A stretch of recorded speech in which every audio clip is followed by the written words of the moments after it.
lagi dengan Ustazah dalam pelajaran IPA. Nah, kali ini kita akan belajar tentang sistem gerak pada manusia. Sebelum memulai pelajaran kita, marilah kita membaca basmalah. Bismillahirrahmanirrahim. Oke, terima kasih. Sistem gerak pada manusia.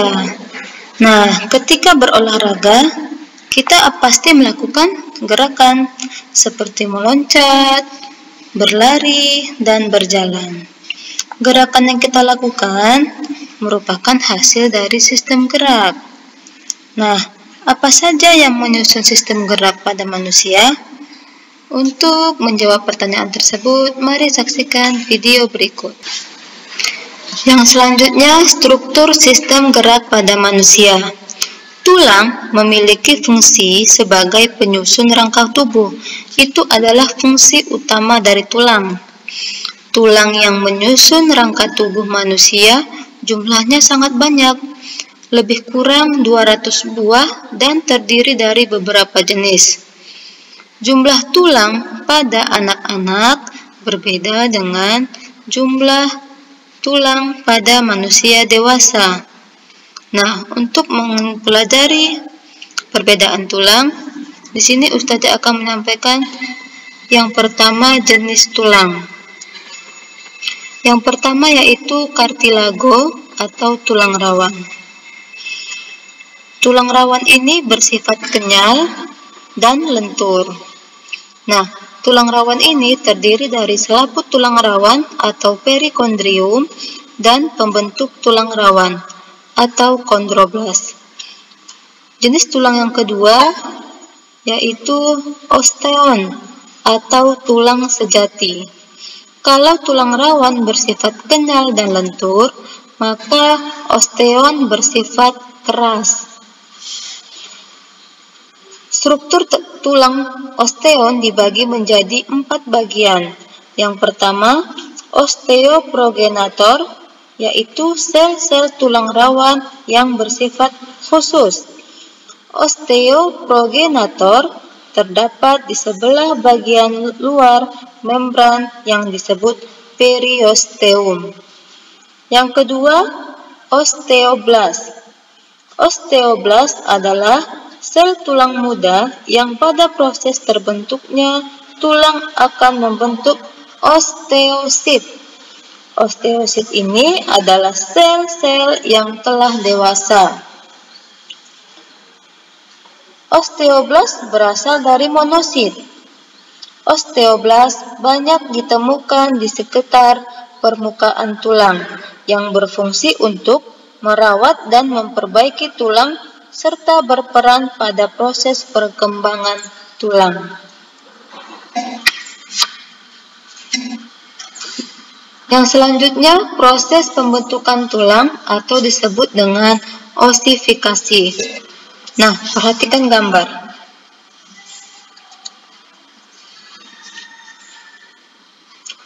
Tulang terbentuk setelah terbentuknya tulang rawan atau kartilago.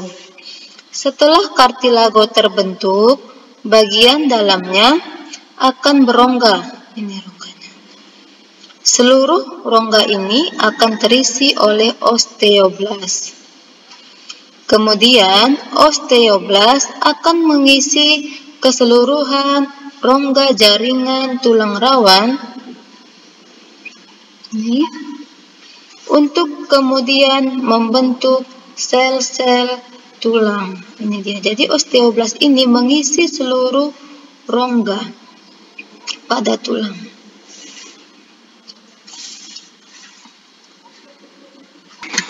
Nah, berdasarkan bentuknya, tulang dibagi menjadi 4. Perhatikan, yang pertama yaitu tulang pipa. Disebut tulang pipa karena bentuknya mirip seperti pipa, yaitu berbentuk bulat panjang dan berongga. Pada ujung tulang pipa terdapat perluasan yang disebut dengan bonggol. Ini dia bonggolnya.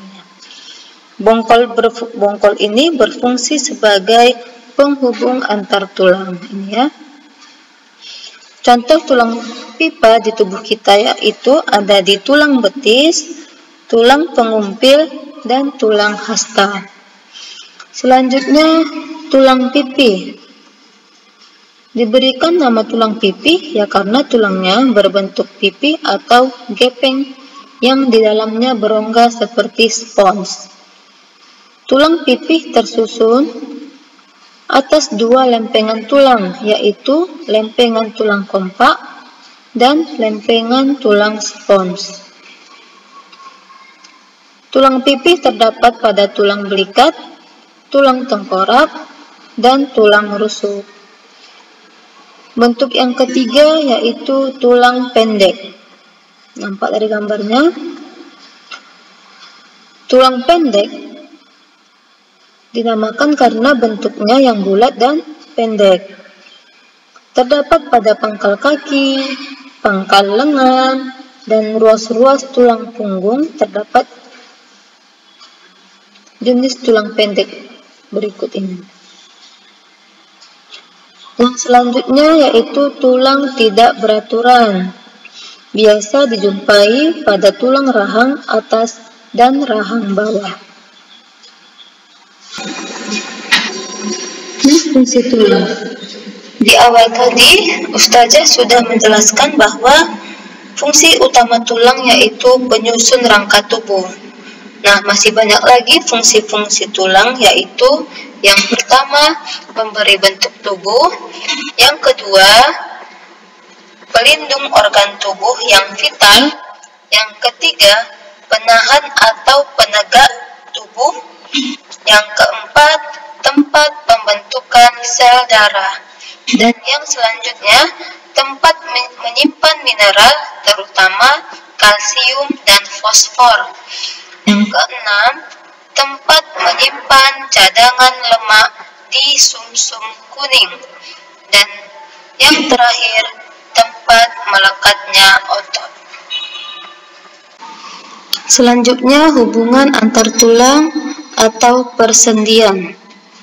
Hubungan antar tulang ini disebut juga dengan artikulasi.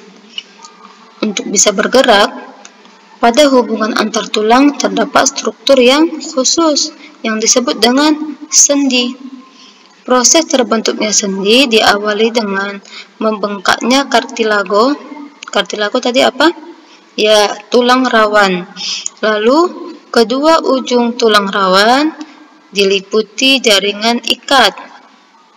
Selanjutnya, kedua ujung kartilago membentuk sel-sel tulang dan keduanya diselubungi oleh selaput sendi yang disebut dengan membran sinovial. Terdapat tiga pola hubungan antar tulang atau persendian. Yang pertama, sendi mati atau sinartrosis, yaitu hubungan antar tulang yang sama sekali tidak memiliki celah sendi. Hubungan antar tulang sinartrosis ini dihubungkan dengan erat oleh jaringan serabut, karena itu tidak bisa digerakkan. Sinartrosis yang dihubungkan oleh kartilago hialin, misalnya hubungan antara tulang epifisis dan diafisis pada tulang dewasa. Hubungan tulang yang seperti ini tidak dapat digerakkan. Yang kedua yaitu amfiartrosis. Amfiartrosis ini dihubungkan oleh kartilago sehingga memungkinkan untuk sedikit terjadi gerakan. Kalau sinartrosis tadi sama sekali tidak bisa digerakkan, maka amfiartrosis ini terjadi sedikit gerakan. Contohnya pada tulang betis dan tulang kering. Selanjutnya yaitu diartrosis atau sendi gerak. Nah, di kedua ujung tulang tidak dihubungkan oleh jaringan sehingga memungkinkan terjadi gerakan. Diartrosis memungkinkan terjadi gerakan, amfiartrosis sedikit gerakan, sinartrosis tidak bisa digerakkan. Ada beberapa jenis sendi pada tubuh kita yang pertama, yaitu sendi engsel. Sendi engsel ini persendiannya terbentuk oleh hubungan antar tulang yang hanya memungkinkan terjadinya gerakan satu arah. Nah, contohnya itu sendi engsel itu terdapat pada siku dan lutut. Sendi engsel ini seperti gerakan pintu. Hanya satu gerakan saja. Coba digerakkan siku dan lututnya. Hanya satu gerakan saja kan, tidak bisa ke belakang. Nah, itu yang disebut dengan sendi engsel. Yang kedua, sendi putar. Sendi putar persendiannya di mana ujung tulang yang satu dapat mengitari ujung tulang yang lainnya. Seperti persendian antar tulang hasta dan tulang pengumpil. Nah, coba digerakkan tulang hasta dan tulang pengumpilnya. Jadi seolah-olah ujung tulang yang satu dapat mengitari ujung tulang yang lain. Yang selanjutnya, sendi peluru. Sendi peluru persendiannya memungkinkan terjadinya gerak ke segala arah. Nah, contohnya itu di tulang panggul dan tulang paha. Nah, coba gerakan tulang panggulnya. Nah, bisa gerak ke segala arah kan? Dan tulang paha. Nah, digerakkan semua bisa ke segala arah. Itulah disebut dengan sendi peluru. Yang selanjutnya,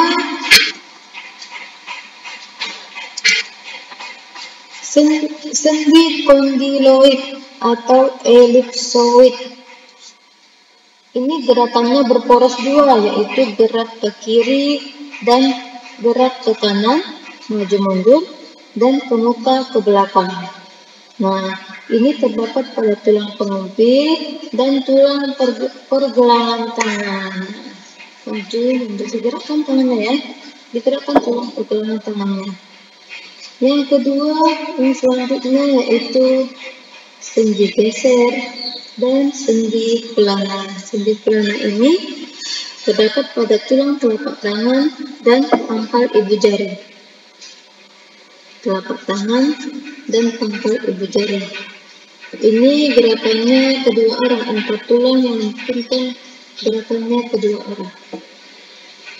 Sendi geser terdapat pada pergelangan kaki, tulang selangkah, dan tulang belikat. Nah, sampai sekian pertemuan kita hari ini. Sekarang waktunya kakak-kakak dan abang-abang mengerjakan kuis kedua. Dikerjakan dengan baik, dengan rapi, dan dengan benar. Sekian dari Ustazah. Assalamualaikum warahmatullahi wabarakatuh.